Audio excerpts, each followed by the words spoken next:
The sun beat down on the Athenian training ground, casting long shadows and illuminating the sweat on the brows of the young athletes.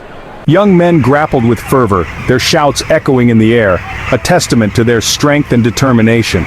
Among them stood Androgeus, son of King Minos of Crete, a figure of unparalleled prowess and skill. He excelled in every challenge, his name becoming synonymous with victory. He was strong, swift, and undefeated, his every move a display of grace and power. The crowd watched in awe, their cheers a chorus of admiration. But fate, as fickle as the gods themselves, had a cruel twist in store. Dark clouds began to gather, casting a foreboding shadow over the field.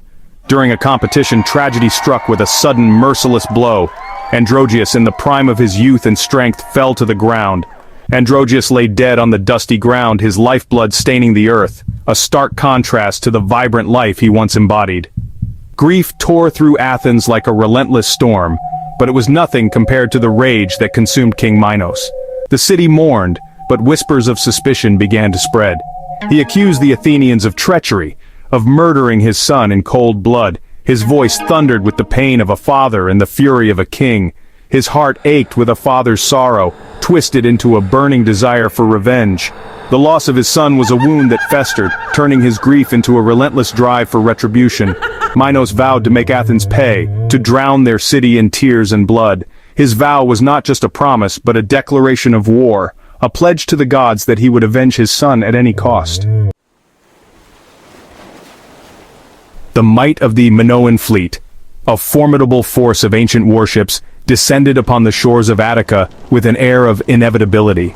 The sight of the ships, their sails billowing in the wind, struck fear into the hearts of those who watched from the coastline. Cretan soldiers, hardened by years of conquest, stormed ashore, their bronze weapons gleaming in the sun. These warriors, seasoned and battle-hardened, moved with a precision that spoke of countless campaigns.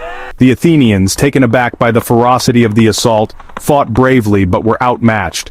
Their courage, though commendable, was no match for the relentless tide of Cretan aggression. Their defenses crumbled under the relentless Cretan onslaught. The walls that once stood as a testament to Athenian strength now lay in ruins, a stark reminder of the cost of war. Athens, once a beacon of civilization, was brought to its knees. The city, known for its wisdom and culture, now lay in smoldering ruins, its streets filled with the cries of the wounded and the dying. King Aegeus, his face etched with despair, watched as his city burned. The weight of his people's suffering bore heavily upon him, and the flames reflected in his eyes mirrored the turmoil within his heart. Minos, his eyes cold and unforgiving, offered a cruel ultimatum, a demand that would haunt Athens for years to come. Athens would send 7 young men and 7 young women to Crete every year as tribute. These youths, chosen from among the city's best and brightest, were to be sacrificed to appease the wrath of Minos. Their fate, to be devoured by the monstrous Minotaur that lurked within the labyrinth. This dark and twisted maze, a creation of Daedalus, became a symbol of the shadow of grief that now hung over Athens. Deep beneath the palace of Knossos, in the bowels of the earth, lay the labyrinth. It was a creation of Daedalus, the ingenious Athenian craftsman, a maze so complex, so disorienting, that none who entered ever found their way out. And within its twisting corridors stalked the Minotaur, a creature of nightmare.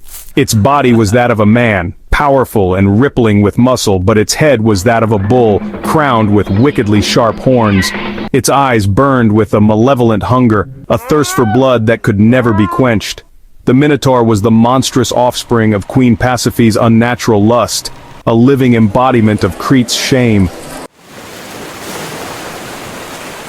Year after year, the dreadful tribute was paid. Year after year, Athenian hearts broke as they watched their young men and women sail away, knowing their fate. Then, one year, a young man stepped forward, his eyes blazing with determination. His name was Theseus, and he was the son of King Aegeus. Theseus couldn't bear to see his city suffer any longer. He vowed to end the Minotaur's reign of terror, to free Athens from the grip of Minos' vengeance. His heart was heavy with the weight of his city's hopes, but he would not be swayed. He would face the Minotaur and emerge victorious or die trying. Section 5.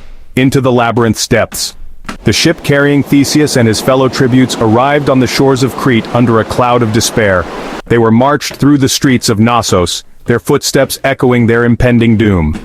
As they neared the labyrinth's entrance, a figure emerged from the shadows. It was Ariadne, the daughter of King Minos. Her heart ached for the young Athenian hero. She had seen the courage in his eyes, the unwavering determination. She couldn't bear to see him perish. Secretly, she slipped him a ball of thread, its end tied firmly to the entrance. "Follow its path," she whispered, "and it will lead you back to me."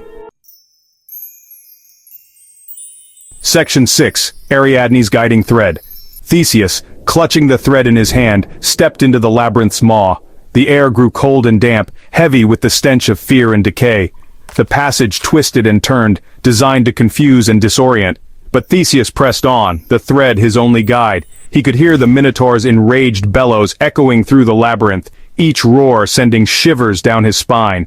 The ground shook with its heavy footsteps, the sound drawing closer. Theseus knew that he was walking towards a confrontation that would test his courage to the limit.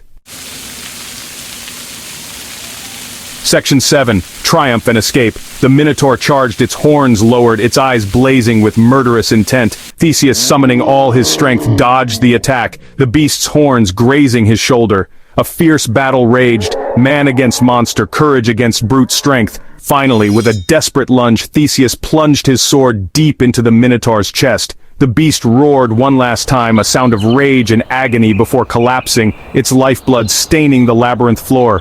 Victorious but weary, Theseus retraced his steps, following Ariadne's thread back to the surface and into the sunlight.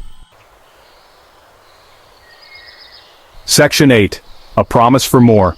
News of Theseus's triumph spread like wildfire. The people of Athens, who had long lived under the shadow of fear and oppression, could finally breathe a sigh of relief. The streets were filled with joyous cries and laughter as the townsfolk gathered to celebrate their newfound freedom. He had slain the Minotaur, the fearsome beast that had claimed so many lives. This victory was not just a personal triumph for Theseus, but a monumental moment for all of Greece. The Minotaur, a symbol of terror and despair, was no more. Freed Athens from its dreadful tribute, the city could now look forward to a future unburdened by the horrors of the past. The annual sacrifice of young Athenians to the Minotaur was a dark chapter that had finally come to an end, and broken the chains of Minos' vengeance. The oppressive rule of King Minos, which had cast a long shadow over Athens, was shattered. The broken chains symbolized the end of an era of subjugation and the dawn of a new age of freedom and hope. His name would be forever etched in legend, immortalized in the annals of history. Theseus's bravery and heroism would be remembered for generations to come, inspiring countless others to stand up against tyranny and fight for justice, a symbol of courage, strength, and cunning. Theseus embodied the qualities of a true hero, his deeds serving as a testament to the power of determination and the human spirit. His story would be told and retold, a beacon of hope in times of darkness, but his journey was far from over. The path ahead was fraught with challenges and uncertainties. Theseus knew that his destiny was not yet fulfilled, and that many more trials awaited him. The tale of Theseus, the hero who dared to defy a king and slay a monster, is just the beginning. His courage and resolve would be tested time and again, as he faced new adversaries and embarked on even more perilous quests. The threads of fate, spun by the gods themselves, have much more in store for the young hero. Theseus's destiny was intertwined with the will of the gods, and his actions would shape the future of many. His adventures will continue, filled with danger, intrigue, and the promise of both triumph and tragedy. Each new challenge would bring with it the potential for great reward or devastating loss, testing Theseus's mettle and resolve. The story will be continued in later videos, so stay tuned for the next chapter in this epic saga. The legend of Theseus is far from over, and there are many more tales to be told. Join us as we continue to explore the adventures of this legendary hero.